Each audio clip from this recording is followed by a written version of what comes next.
Alright guys, I have something to show you. This morning I went to pick up some red wrigglers from a lady about 48 minutes away, about an hour away.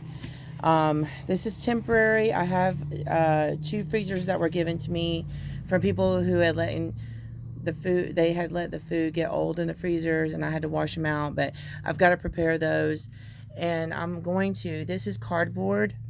Right here I have plenty of it. And then I have oats on top of it. I wish I would have videoed this. I was just in a hurry. It's been cold. I didn't want to take a chance on the worms getting too cold. But I had set up my bed. I have sprinkled eggshells, some crushed eggshells, and then some oats on top for food for right now. I also had some soil that I had under a piece of cardboard that already has worms underneath it on the mound in the garden mound that I showed you guys before. But I got 2 pounds of red wrigglers. It's including worm castings. It's from someone who raises her own.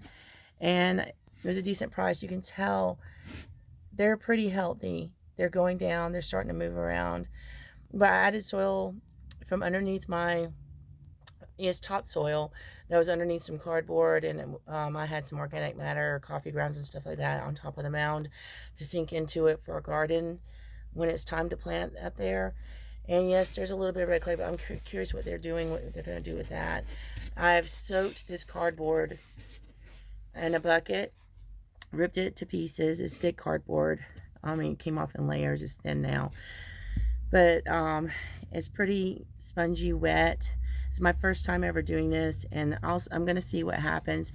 It looks pretty simple for right now. You need the eggshells, the powdered.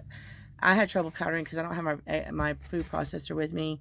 I had to crush them up and then put them through a sifter, which I regretted because some of the shells are not coming out of the sifter. And I'll have to see what I can do about that. But anyway, this is what I have, and I'll keep you guys updated and posted.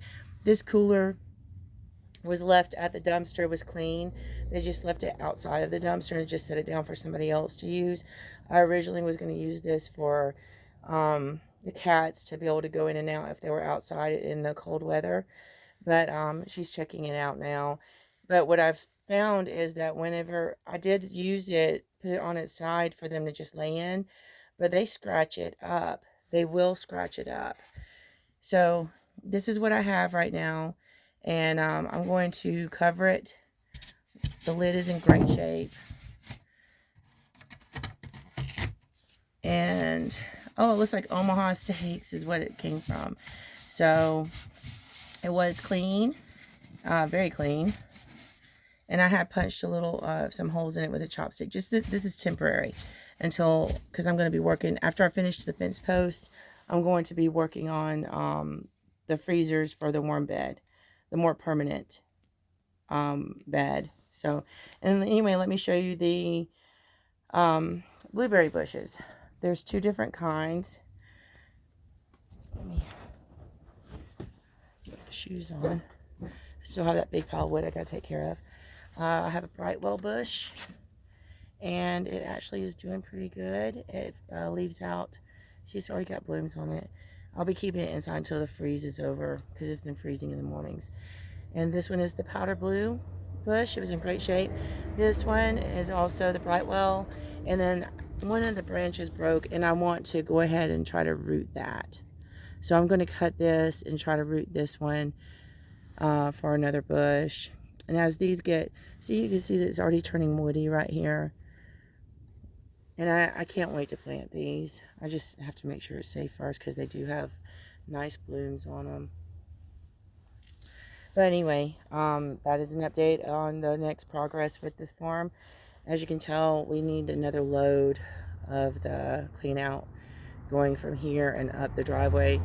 This is a concrete pad. It'll never look similar to the rest of the, it used to be for sharecropping on this land. There was a little place where someone could just stay. And over there, there's a collapsed shelter for hay. That's not on our property, but it's on the edge of it. And we have permission to tear it down and scavenge whatever we can out of it. So As you can tell, we had mulching spread out here that we originally was going to do for bedding, but since he was here, he decided to spread it out, and it looks great, so I'm not worried about it. But this is what the parking spaces looks like for this area. Again, this is where you can come and learn about what we're doing, stay a couple nights, enjoy the animals, possibly learn how to forage. We'll be doing foraging classes. Over here we have a bed.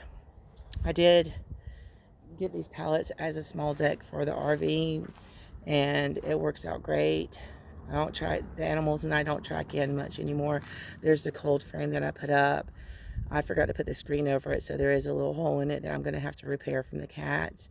Unfortunately, my tomatoes, and it's because the thermal mass underneath wasn't existing. If that was on the ground, the tomatoes probably would have survived. They're wilted, so I don't know if they're going to recover, but I do know if any of them recover, they're going to be very strong plants.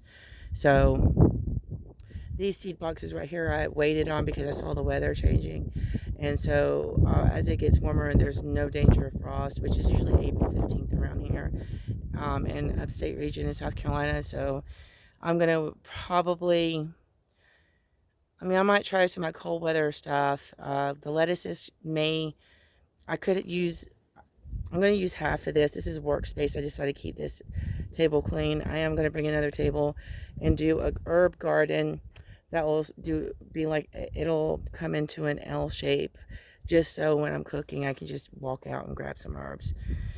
So anyway, we got some fence posts done. My neighbors are just on top of it. They just work like the dynamic duo on every project that they do together. And they're just so fun to be around. They're hilarious.